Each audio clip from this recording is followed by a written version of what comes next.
శ్రీమాత్రే నమః. ఓం శ్రీ గురుభ్యో నమః. నమస్తే అండి, అందరూ ఎలా ఉన్నారు?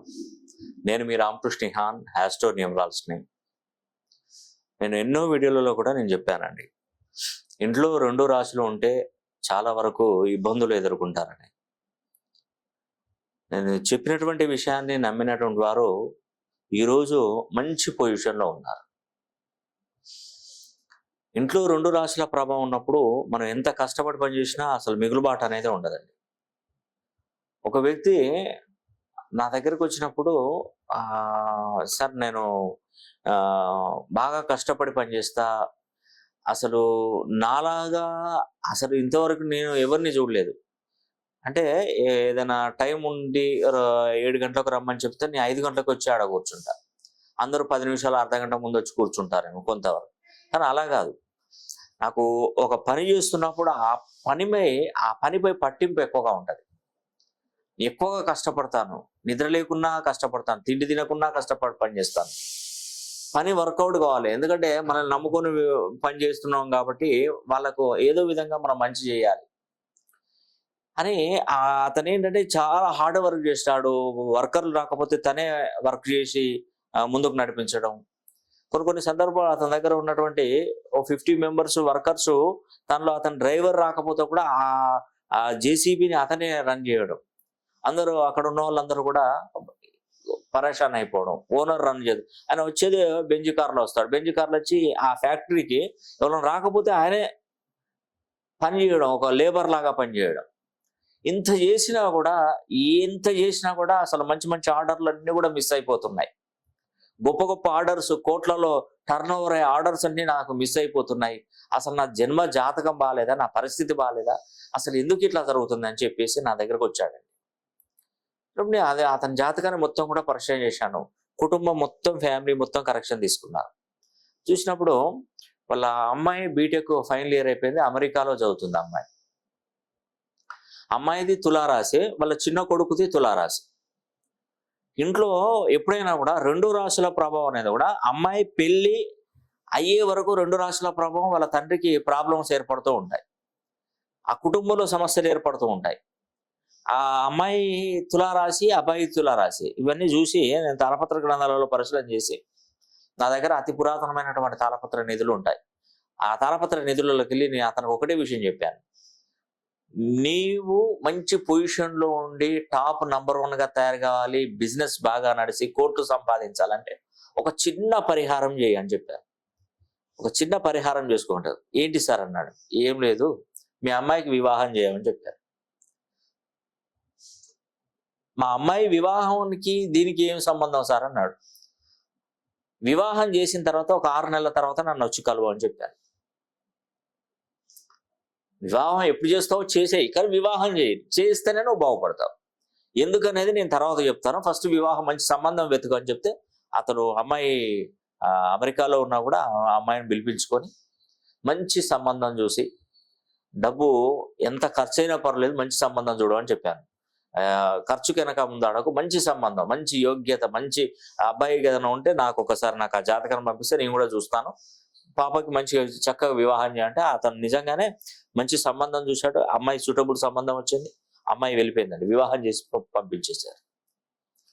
6 months తర్వాత, ఒక 6 months అంటే 6 months కాదు, ఒక 1 year అయింది. 1 year తర్వాత నా దగ్గరకు వచ్చి, ఏం మహత్తున్నది సార్ మీ దగ్గర, ఏం చెప్పారు ఏంటి, అసలు నాకేం అర్థం కాలే. ఈరోజు నాకు పెద్ద పెద్ద ప్రాజెక్టులు నాకు వస్తున్నాయి, అసలు నా దగ్గర ఉన్నటువంటి మెంబర్స్ ఇప్పుడు 4 రెట్లు పెరిగారు, అసలు ఏం అర్థం కాలే. అంటే మా అమ్మాయి మంచిది కాదా సార్ అన్నాడు. అలా కాదు, తప్పది. అమ్మాయి లక్ష్మీపుత్రిక, అమ్మాయిని అట్లా తప్పనొద్దు. అమ్మాయిని బయటికి పంపడంతోనే నాకెందుకు ఇంత మంచి జరిగింది అంటే, మా అమ్మాయిలో ఏదైనా లోపం ఉందా అని అన్నాడు. లేదు, అమ్మాయిలో లోపం లేదు, కానీ ఇంట్లో 2 రాశుల ప్రభావం ఉంది. ఇంట్లో ఇప్పుడు మీ చిన్న కొడుకుది తులారాశి, మీ పెద్ద అమ్మాయిది తులారాశి. ఇద్దరి పిల్లలు తులారాశిలో ఉండడం వల్ల ఆ ఇంట్లో ఏది జరగదు అసలే అని నేను చెప్పిన తర్వాత అతను రియలైజ్ అయ్యాడు. అప్పుడు రియలైజ్ అయ్యాడు, తెలుసుకున్నాడు. అప్పుడు దానిలో ఉన్న మహత్వం తెలుసుకున్నాడు. No problem. ఇప్పుడు మనకు అమ్మాయి వివాహం చేస్తే అమ్మాయి ఇంటి పేరు మారిపోతుంది. ఆ అమ్మాయి ఇంటి పేరు మారిపోతే మన కుటుంబ సభ్యురాలే, కానీ ఇంటి పేరు మారిపోతుంది అంటే వాళ్ళు పుట్టినిల్లు మెట్టినిల్లే వాళ్ళ సొంతిల్లు అయిపోతుంది. కాబట్టి చేంజెస్ అయిపోతాయి, మొత్తం టోటల్ ఎవ్రీథింగ్ మారిపోతాయి. అప్పుడు వీళ్ళకి అదృష్ట యోగం పడుతుంది. అదే అండి మెయిన్ సమస్య అది. అయితే ఇంకొక ప్రాబ్లం ఉంటుందండి. ఇప్పుడు ఈ అమ్మాయిది తులారాశి అనుకోండి.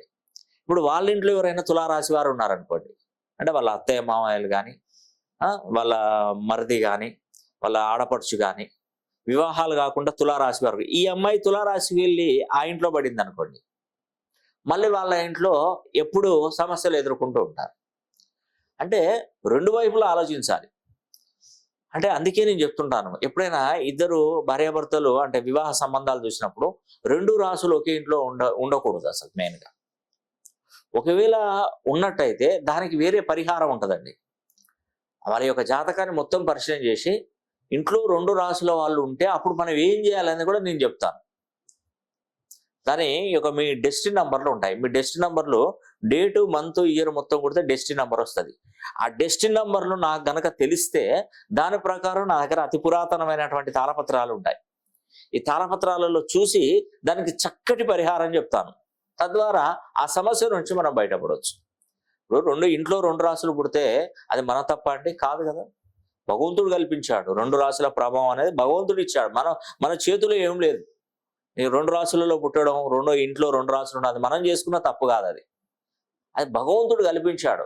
ఆ భగవంతుడు కల్పించిన దాన్ని మనం పసిగట్టి దాని ప్రకారం మనం ఫాలో అయితే, తన చిన్న చిన్న రెమెడీస్ కనుక మనం ఫాలో అయినట్టయితే ఇక మీకు సమస్య అనేదే ఉండదు. అది మాత్రం నేను ఖచ్చితంగా చెప్పగలుగుతాను.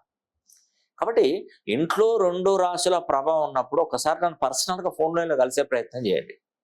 నేను మీ మంచిగా చెప్తున్నానండి. చాలా మందికి చెప్పాను, ఎంతో మందికి నేను ఈ విధంగా చెప్తూనే ఉన్నాను. కానీ దీన్ని పట్టించుకోరు. మా అబ్బాయికి ఉద్యోగం రావట్లేదంటే దాని ప్రభావం రెండు రాసులే ఉంటుంది. మా అమ్మాయికి వివాహం జరగట్లేదంటే ఆ ఇంట్లో రెండు రాసుల ప్రభావం ఉండవచ్చు.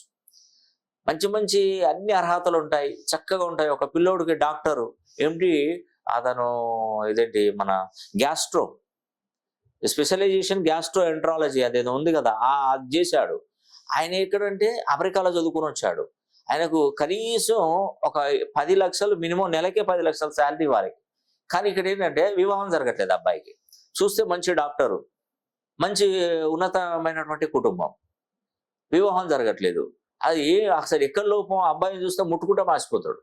అలాంటి వక్షస్సు ఉన్నది అతనికి, మంచి అందగాడు, కానీ వివాహం జరగట్లేదు. ఎందుకు అసలు అర్థం కాలేదు, ఎవరికి అర్థం కావట్లేదు. చాలా మంది చూస్తారు బాగున్నారు అనుకోండి, అసలు మనం ఏం ఆలోచిస్తామంటే అసలు ఎందుకు నాకు వివాహం అయితే లేదు, 32 సంవత్సరాలు అవుతుంది, వివాహం ఎందుకు జరగట్లేదు, ఏదో ఒక లోపం ఉంటుంది, మనకెందుకు లేని పక్క తప్పుకుంటున్నారు. అందరూ ఇదే ప్రాబ్లం. ఇంత డబ్బు ఉంది, ఇతను ఇంత చదువుకున్నాడు, ఎందుకు ఈ అమ్మాయిని ఎందుకు ఇవ్వట్లేదు అని చెప్పేసి అక్కడ ఏం లేదు. మంచి పిల్లవాడు, మంచి కుటుంబం, మంచి ఫ్యామిలీ ఉంది, కానీ అందరు పక్కకు తప్పుకుంటూ ఉంటారు.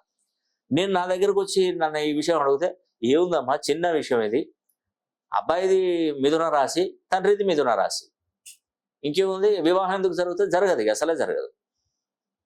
మరి ఇలా ఎలా సార్, మరి మిథున రాశి అంటే మీరు చెప్పింది, మరి ఎట్లా దీనికి ఎలా ఏం చేస్తే మాకు వివాహం జరుగుతుంది మా అబ్బాయికి అన్నాడు. వివాహం జరగాలంటే ఒక చిన్న పరిహారమే. ఇద్దరి డెస్టినీ నంబర్లు మొత్తం చూశాను. ఆ డెస్టినీ నంబర్లో చూస్తే నేను తాళపత్ర గ్రంథాల నుండి పరిశీలన చేశాను. చిన్నప్పుడు ఒక చిన్న రెమెడీ అంటే ఏం పెద్దగా ఏం లేదు, ఒక చిన్న రెమెడీ. అదేంటంటే సోమవారం వచ్చే రోజు పౌర్ణమి తిథి ఉండాలి. సోమవారం పౌర్ణమి తిథి నాడు వీళ్ళు ఏం చేయాలంటే ఒక 108 బిల్వపత్రాలు తీసుకొని దాని మీద ఓం నమ శివాయ అని చెప్పేసి, ఓం నమ శివాయ అని చెప్పేసి, ఆ ఓం నమ శివాయ అనే ఒక మూల మంత్రాన్ని దాని మీద లిఖించాలి. లిఖించి ఈ బిల్వపత్రాలతో పంచామృతాలతో అభిషేకం జరిపించాలి. అభిషేకం జరిపించడం ద్వారా వీళ్ళకు ఉన్నటువంటి సమస్యలు తొలుగుతాయి. అదేవిధంగా ఇంట్లో వీలైతే ఒక పగడపు గణపతిని ప్రతిష్ఠించుకోవాలి, ప్రాణ ప్రతిష్ఠ చేసుకోవాలి. ఈ విధంగా చేస్తే ఆ ఇంట్లో వివాహం జరిగే అవకాశాలు ఎక్కువగా ఉంటాయి. ఇది మనకు తాళపత్ర రహస్యం. ఇది చెప్పాను. ఒక్కొక్క బర్త్ నంబర్, ఒక్కొక్క డెస్టినీ నంబర్ను బట్టి వీళ్ళకి ఈ పరిహారాలు చెప్పడం ఉంటుంది. ఇమీడియట్గా చేసుకున్నారండి, పెద్ద ఖర్చే ఉండదు. అది ఇమీడియట్గా చేసుకున్నారు. చేసుకున్న తర్వాత ఆ అబ్బాయికి వివాహం జరిగిందండి. మంచి సంబంధం, చాలా అద్భుతమైనటువంటి సంబంధం. అసలు వాళ్ళు ఊహించిన దానికంటే ఇంకా మంచి భారీ, అంటే వీళ్ళకంటే రిచ్గా ఇంకా బ్రహ్మాండమైనటువంటి అమ్మాయి, మంచి పొజిషన్లో ఉన్నటువంటి అమ్మాయి డాక్టరే, మళ్ళీ అమ్మాయి డాక్టరే, ఈ అబ్బాయి డాక్టరే. కాకపోతే ఈ అబ్బాయి కంటే ఇంకా హైఫై చదువులు చదువుకున్న అమ్మాయి.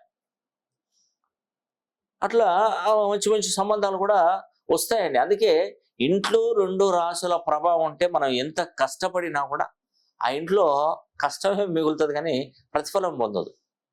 అది చిన్నవారు కానీ, పెద్దవాళ్ళు కానీ, మిడిల్ క్లాస్ వాళ్ళు కానీ, ఎవరైనా కానివ్వండి, ఇంట్లో 2 రాసులు ఉంటే దాని యొక్క ప్రభావం అనేది కూడా ఆ ఇంటి మీదనే ఎక్కువగా ఉంటుంది. కాబట్టి మీరు ఎవరైనా ఇంట్లో 2 రాసిన వాళ్ళు ఉంటే ఒకసారి నన్ను పర్సనల్గా ఫోన్ లైన్లో కలిసి మీకున్నటువంటి సమస్యలు తెలిపినట్టయితే నేను దాని ప్రకారం చూసి దానికి సంబంధించినటువంటి రెమెడీస్ చెప్తాను. తప్పకుండా మీకు ఆ సమస్య నుండి మీరు బయటపడిపోతారు. ఈ వీడియో కనుక మీకు నచ్చినట్టయితే లైక్ చేయండి, షేర్ చేయండి, కామెంట్ చేయండి. సర్వే జన సుఖినో భవంతు.